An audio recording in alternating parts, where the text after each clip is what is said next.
Hi, good afternoon. I'm Madeline. Hi.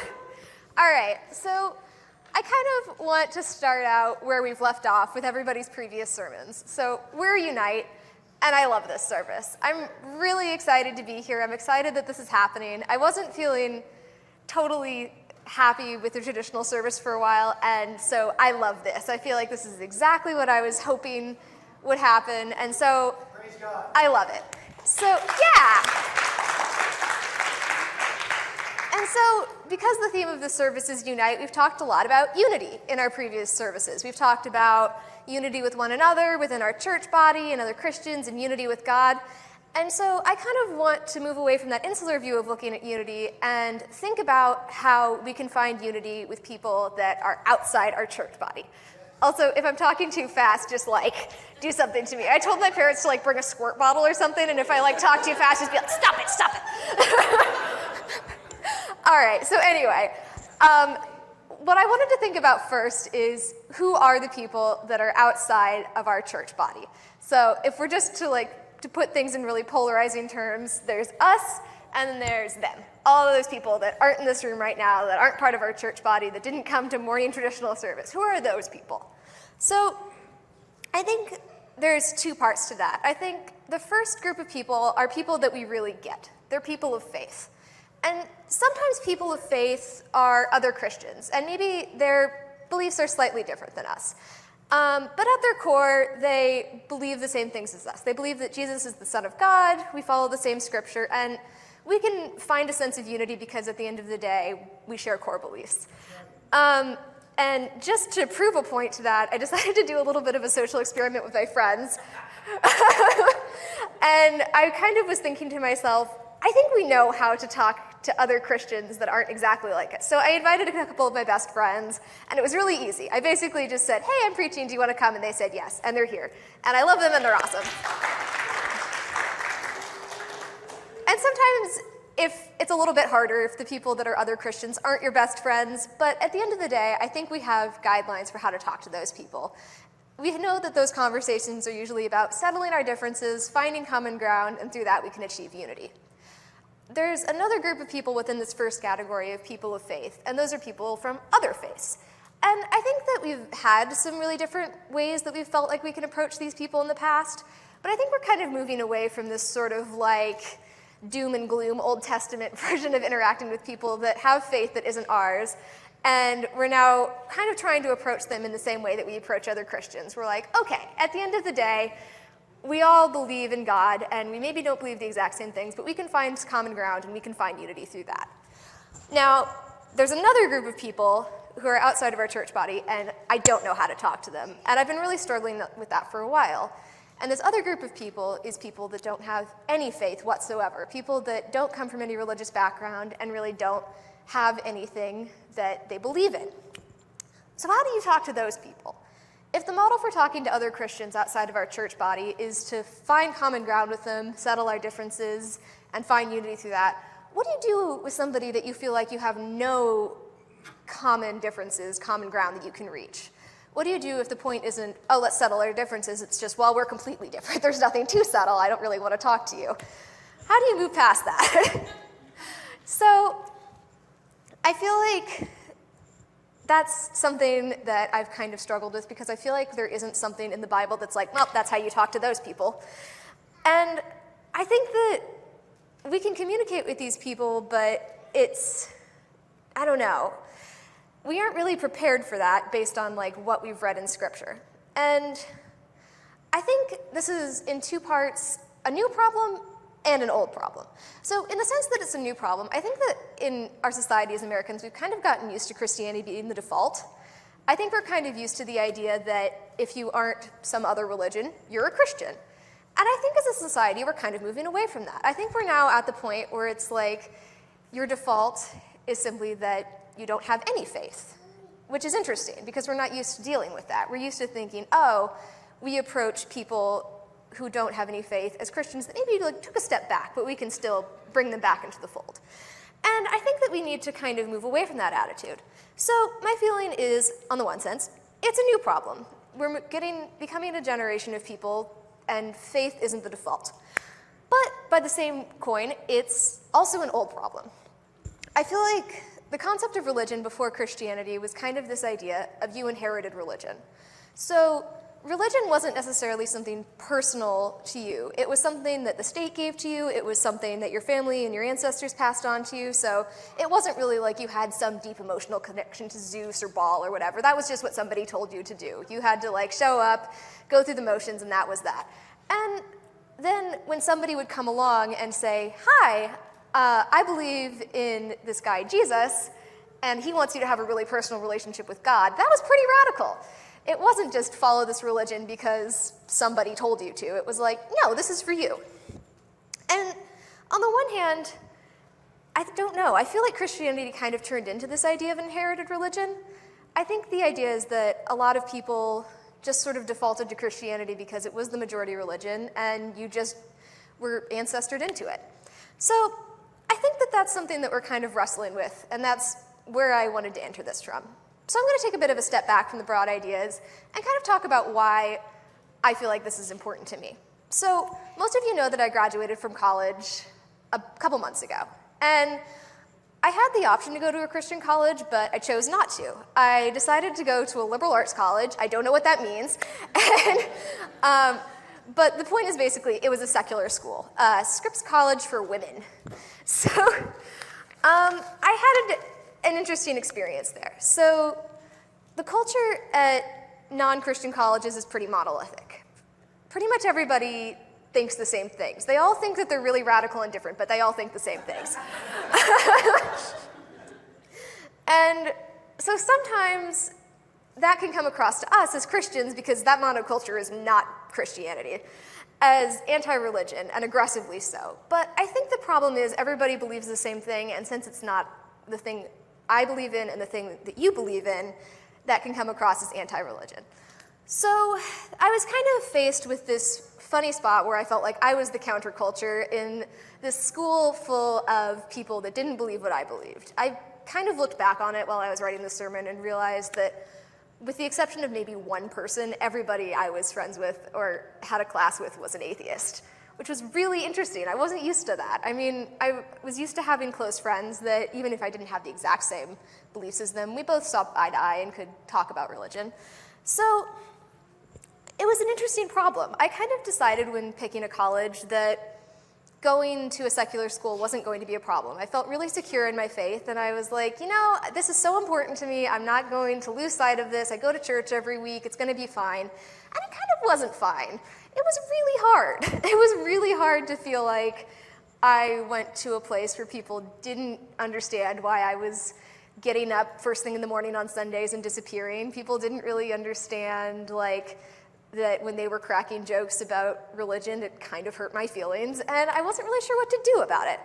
And in retrospect, I really wish I had done more about it. It's kind of one of the things that I regret about college. And so I was really just thinking about it and taking a step back and going, what should I have done? What do you do when you're completely surrounded by people that don't believe what you believe and don't have a baseline for how to talk about it?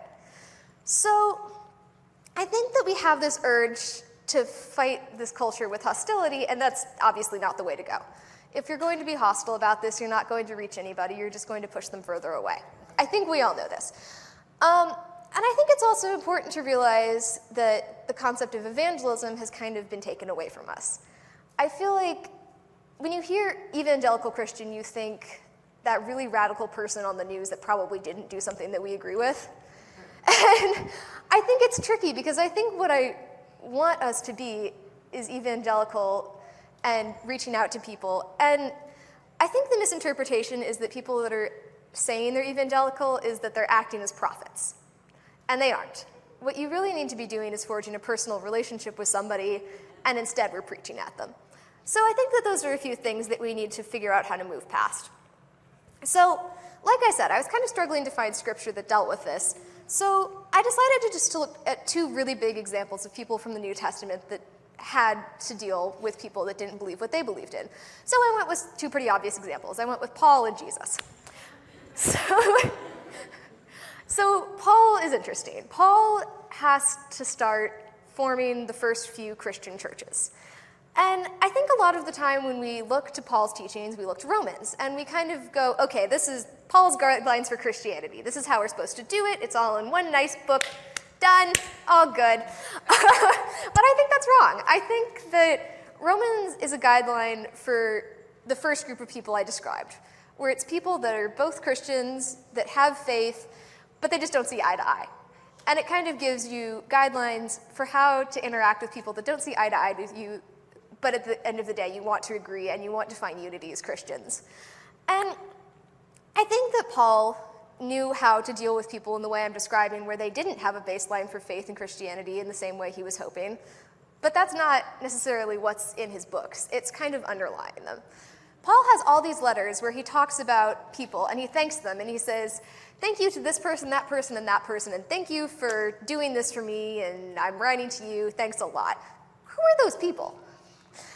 I think that it's really important to remember that the people that Paul was pulling together had to come from somewhere. He had to start somewhere. And I think it would be interesting if there were another set of letters from Paul that are advising the non-believers, but I don't think those exist. I don't think Paul wrote a bunch of letters to people out in the desert and was like, come to church. So I found this one text when I was talking to my family, and it's in Acts chapter 18, verses 1 through 4. And basically, I'm just going to read it to you and then kind of sum it up. So it goes, after this, Paul left Athens and went to Corinth.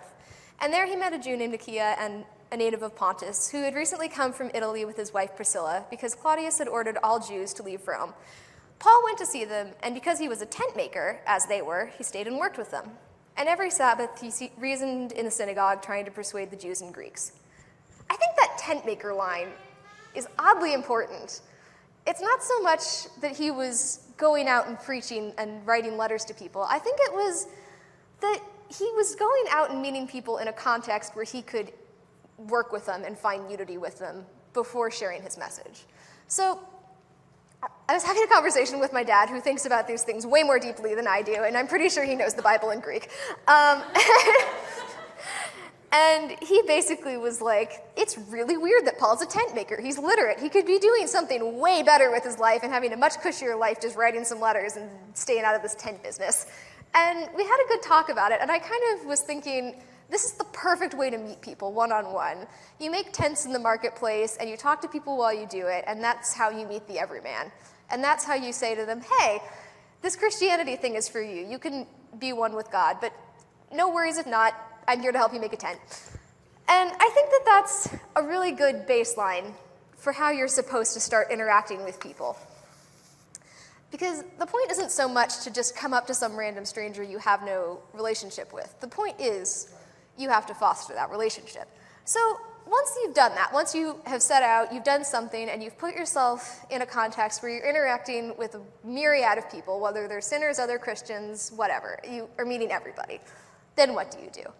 So when I think about Jesus, I know that we have that phrase that we really like, which is, what would Jesus do?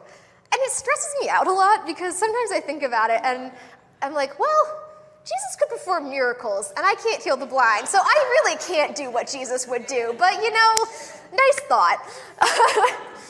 And so I try to think past that, and I'm like, okay, no, there are other ways I can help people. Sometimes just being physically present for somebody and praying for them and comforting them after you've established this connection that Paul would have done.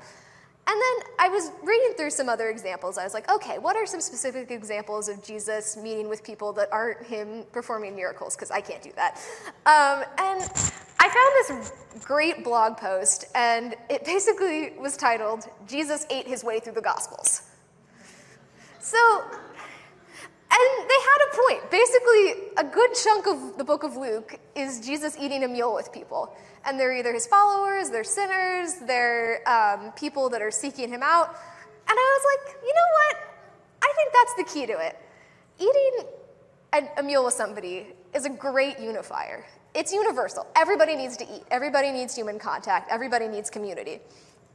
And I think that it's also important to remember that these meals with Jesus weren't this big stoic thing. I don't really like that really famous scene of the Last Supper where they're all sitting on one side of the table, not looking at each other and not touching or anything, because that's not how it would have been. They probably would have been like on the floor, like laughing, having some food, probably like a pickled fish or something.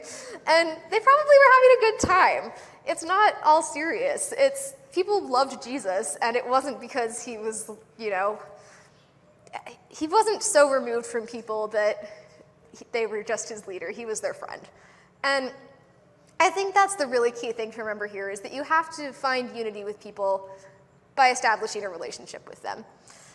And so if you're looking at this as like a two-step plan to interact with people that don't see eye to eye with you, I guess take it like this. Take it as you need to put yourself in a context where you'll meet people that aren't like you. You can't just stay within the walls of your church, even though it's safe and you should do that at some point. You need to make sure that you put yourself out there in a position where you're going to meet other people. And once you've done that, you need to go out of your way to take action and unify with them.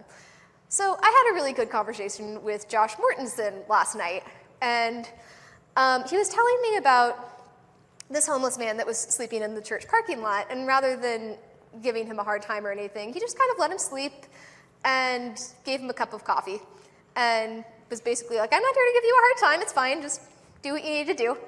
And that's what I think you have to do. That's exactly what you need to do. You just need to meet people's needs, and you need to meet them wherever they're at, and you need to find communion with them.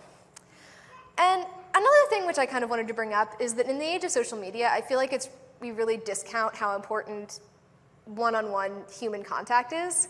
I think that a lot of the time we think that we're getting our fix and fulfilling somebody's social needs by liking their picture on Facebook, but it would really mean so much more to them if you called them and asked them to get a drink of coffee.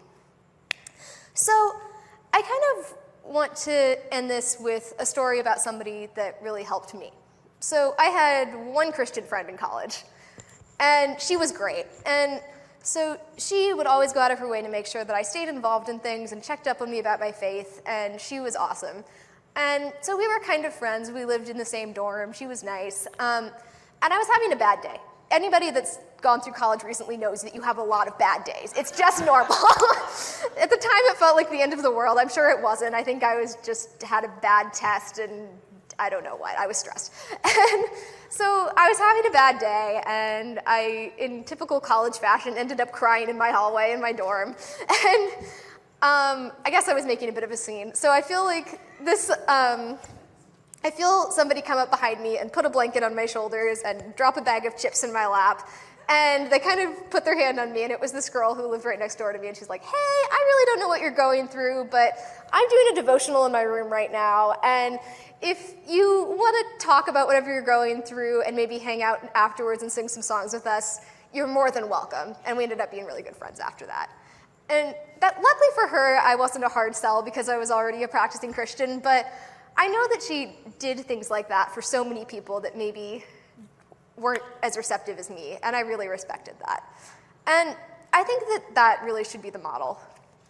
That it's not so much that you go up and you preach to somebody and you're like, I see you're sad, want to go to church? You